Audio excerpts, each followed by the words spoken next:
मैंने चेक किया भाई, मैंने लिस्ट निकाली है। मैंने कहा भैया मिस इंडिया की लिस्ट निकाली मैंने कहा देखता हूं।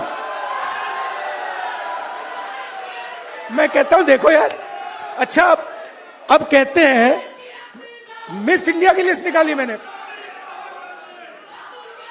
सुनो सुनो, मैंने मिस इंडिया की लिस्ट निकाली। कहा ठीक है देखते हैं। मतलब माइनॉरिटी भी 90% में आती है मैडम, आप भी शामिल हैं। और आपको और शायद जो आपके साथ हो रहा है वो सबसे ज्यादा खराब है। मतलब आप पर तो डायरेक्ट आक्रमण हो रहा है,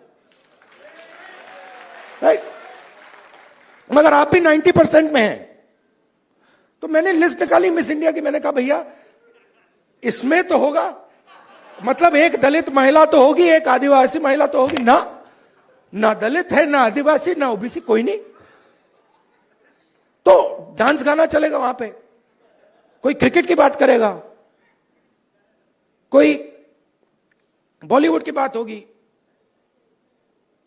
किसानों की बात नहीं होगी, मजदूरों की बात नहीं होगी।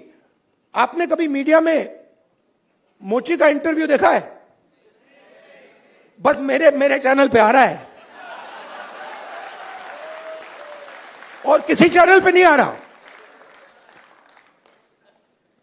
आप चाहे मोची हो, बढ़ई हो, प्लम्बर हो, धोबी हो, कभी नहीं दिखेंगे। और ये देश को चलाते हैं लोग। और फिर मीडिया में कहते हैं भैया मोदी जी गले लग गए, सुपर पावर बन गया। कभी वो यूक्रेन भागेंगे, कभी रूस भागेंगे, वो कभी गले लगेंगे और फिर भैया सुपर पावर बन गया, सुपर पावर बन गया। मतलब कैसे बन गया? 90% लोग मतलब शामिल ही नहीं है उसमें, बेरोजगार हैं, भूख लग रही है। तो पूरा का पूरा मतलब डिस्कशन वही 10-15 लोगों में होता है, वही एंकर हैं, वही एक्सपर्ट हैं, वो 5-6 लोग हैं, वही बात बोलते रहते हैं एक दूसरे से, और बाकी हिंदुस्तान देखता रहता है। इसलिए ऐसे डिस्कशन बहुत जरूरी है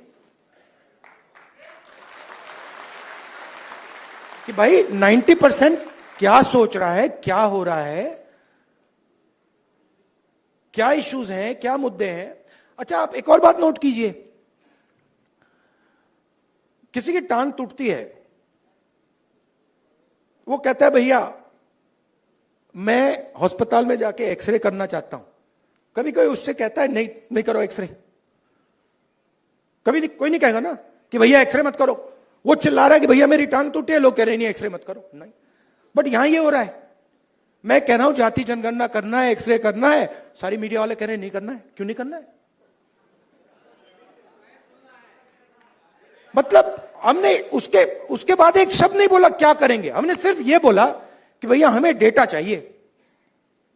दलित कितने हैं, आदिवासी कितने हैं, माइनॉरिटीज कितने हैं, जनरल कास्ट के लोग कितने हैं, गरीब जनरल कास्ट के लोग कितने हैं, और कौन सी संस्थाओं में बैठे हैं, बिजनेस में कितने हैं, बॉलीवुड में कितने हैं, मिस इंडिया में कितने हैं।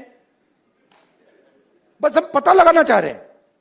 सारे के सारे मीडिया वाले, मोदी जी कहते हैं नहीं भैया पता नहीं लगाओ, देश को बांट रहे हो। भाई 90% की हम बात कर रहे हैं, आप कह रहे हो देश को बांट रहे हैं। कैसे देश को बांट रहे हैं? मतलब हम सिर्फ ये कह रहे हैं कि भैया 90% लोगों के पास भागीदारी है, हां या ना, चेक करो। कहते नहीं देश को बांट रहे हो। तो जो भी संस्थाएं हैं, इलेक्शन कमीशन हो, मीडिया हो, फ्री मीडिया हो, जुडिशरी हो, ये सारी की सारी संस्थाएं कहां से आई? ये इधर से आई। आप इसको मिटा दो तो हिंदुस्तान में एक संस्था नहीं बचेगी। कोई इलेक्शन कमीशन नहीं बचेगा, कोई रिजर्वेशन नहीं बचेगा। जो आपने कहा कि कॉन्स्टिट्यूशन से फायदा मिला, वो 5-10 साल में सब खत्म हो जाएगा। तो जाति जनगणना जो है वो इसको मजबूत करने का काम है।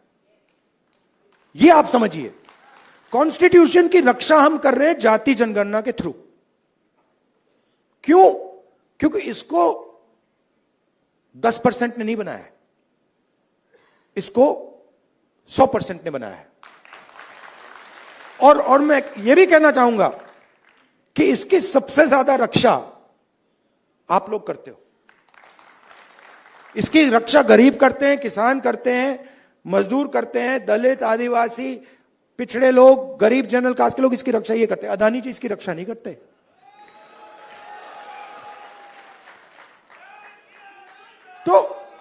तो जाति जनगणना जो है, जिसको कास्ट सेंसस कहते हैं,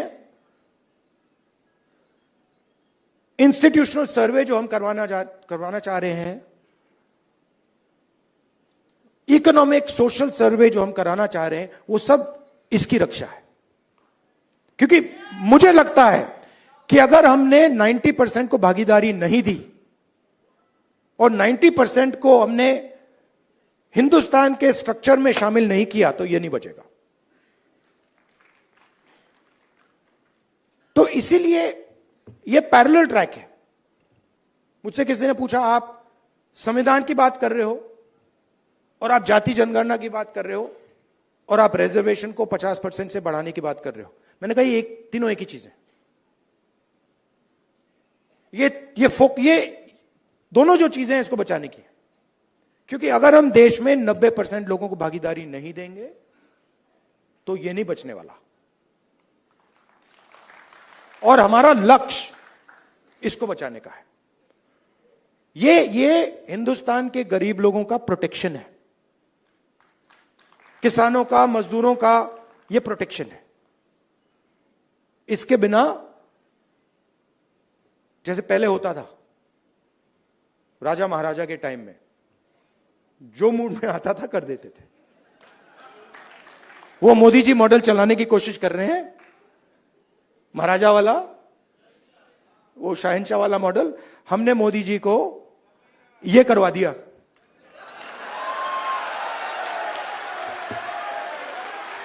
आप अपने आप को नॉन बायोलॉजिकल समझते हो। आप अपने आप को नॉन बायोलॉजिकल समझते हो। आप अपने आप को डायरेक्ट भगवान के साथ कनेक्शन समझते हो। Wrong number. Wrong number. चुनाव के एकदम बाद ये मैंने कहा, देखो हिंदुस्तान के किसानों ने, मजदूरों ने सिर झुकवा के कॉन्स्टिट्यूशन से मत्था लगवा दिया। और ये काम हम नहीं कर रहे हैं। आप मत सोचिए कि राहुल गांधी और ये सब लोग ये काम कर रहे हैं। नहीं, ये हिंदुस्तान के अंदर से आवाज आ रही है। हम उस आवाज को सुन रहे हैं बस। और ये जो स्ट्रेंथ है, जो शक्ति है, ये हिंदुस्तान के अंदर से आ रही है, हिंदुस्तान के गरीब लोगों से आ रही है, और इसको कोई रोक नहीं सकता। अब अगर कोई सोचे, मैं आपको बता देता हूं, पॉलिटिकल बात बता देता हूं, आप लिख लो। अगर कोई सोचे कि जाति जनगणना को रोका जा सकता है या 50% बैरियर को रोका जा सकता है, मैं आपको बता रहा हूं वो सपने देख रहा है। ये होगा ही होगा। इसको रोका नहीं जा सकता है। ना जाति जनगणना रोकेगा, ना सोशो इकोनॉमिक सर्वे रुकेगा, ना इंस्टीट्यूशनल सर्वे रुकेगा, ना 50% का बैरियर रहेगा। ये तीन सारे के सारे उड़ेंगे। क्योंकि हिंदुस्तान की जनता ने ये मन बना लिया है। ऑर्डर आ गया है, जनता से ऑर्डर आ गया है। अब आपको प्रधानमंत्री जी को यह बात एक्सेप्ट कर देनी चाहिए और ऑर्डर लागू कर देना चाहिए। और अगर नहीं करेंगे तो फिर दूसरे प्रधानमंत्री करेंगे। आपके साथ देखिए, मैं आपको अंत में एक बात बताना चाहता हूं। देखिए, मैंने अब 2004 से मैं पॉलिटिक्स कर रहा हूं, ठीक है, और एक प्रकार से काफी सीखने को मिला मुझे। बीजेपी वालों ने मुझे तंग किया, डिस्टर्ब किया, उनको मैं गुरु मानता हूं। कि इन्होंने ही मुझे सिखाया, इनके बिना मैं नहीं सीख सकता था। मैं बता रहा हूं, आप लोग नहीं सिखाते मुझे, आप लोग मुझसे प्यार करते हो, आप नहीं सिखा सकते। उन्होंने मुझे सिखाया, तो वो एक प्रकार से मुझे उन्होंने डायरेक्शन दी, भैया क्या नहीं करना है, उधर देखो, वो नहीं करना। तो एकदम मुझे पता लग जाता है, मैं सुबह उठता हूं, क्या नहीं करना, उधर देखता हूं, अच्छा वो नहीं करना, ऑटोमेटिक है। वो मेरी ओर देखते हैं, कहते हैं भैया क्या नहीं करना, वो राहुल गांधी कर रहा, मत करो। तो ये तो बिल्कुल मतलब पता नहीं आइडियोलॉजिकल है, खून की पता नहीं कौन सी लड़ाई है, बट ये मतलब शायद पता नहीं कब से चल रही है और ये खत्म नहीं होगी। मगर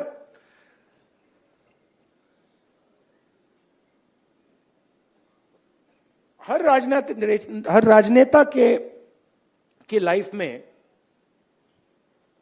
हर में नहीं मगर जो सीरियस राजनेता होते हैं उनकी लाइफ में कभी कभी राजनीति से आगे चीज बढ़ जाती है। मैं जाति जनगणना राजनीति के लिए नहीं कर रहा हूं,